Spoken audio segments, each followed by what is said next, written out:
Former President and the current University of South Africa Chancellor Thabo Mbeki has weighed in on developments in Russia after the Wagner Group's brief mutiny on Saturday.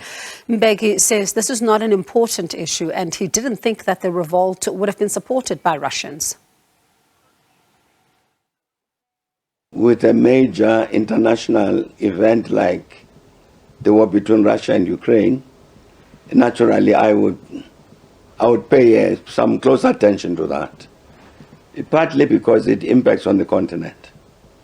And so when I saw the news group, in a sense, was rebelling against the government, I didn't take it seriously, because my sense was that this was a hopeless venture on the part of whoever was responsible in the Wagner Group, that whatever they were trying to do was not going to succeed, because it was not going to be supported by the Russian army as a whole or the population. It won't get any support in the country.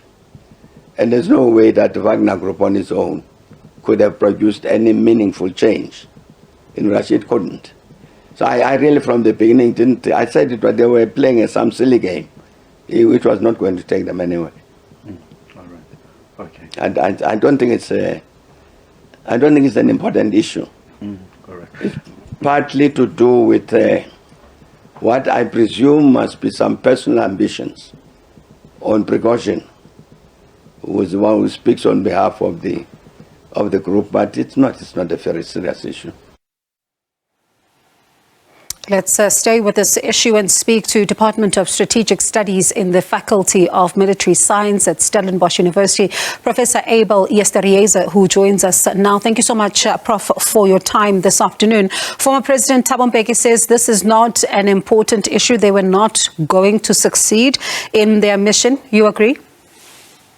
Well, I'm not 100% sure. One of the questions that is hanging over this whole endeavor the weekend was the question as to what was Prigozhin's intention, what was the end state he had in mind. And I will agree with President Mbeki that I don't think he had regime change in mind. I don't think he was on his way initially to Moscow. I think he had he went to Rostov for specific reason, and that is to make a point about how the war in Ukraine is conducted, and to make a point about the way in which the Wagner Group did not receive the equipment that it was supposed to receive for the conduct of the war in Ukraine. So it was an operational issue, not a strategic and political issue, that drove what happened over the weekend.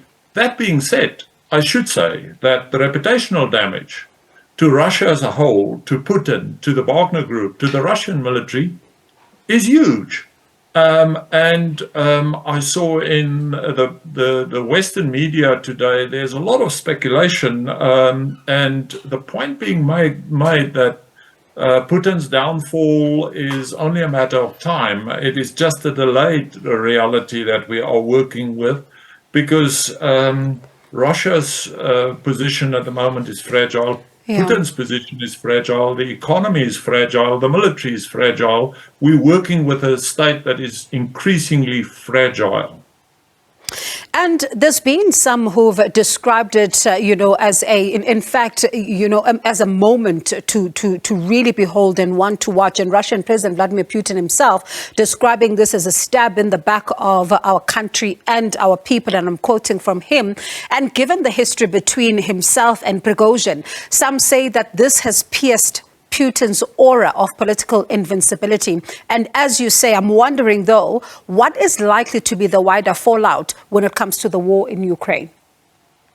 Well, I don't think it will have much of an implication on the war itself, not an immediate effect, at least. I think over time it will have an effect, and it will have an effect on the morale of the troops in the field. It will have a motivational effect eventually on the manpower that's employed. So, no, I don't think there's an immediate effect and spillover into how the Russians will be conducting the war. At the same time, one has to keep in mind that perhaps it will have a long-term effect, and that we cannot predict at this stage, and we don't know how long it's going to take to actually filter through to the troops on the ground. We need to understand that their access to information is very limited at the moment. And that's part of the problem, because if you don't have access to information, troops in the field then start with rumors. And rumors in the military is a killing element, because that's breaking down morale in a very big way.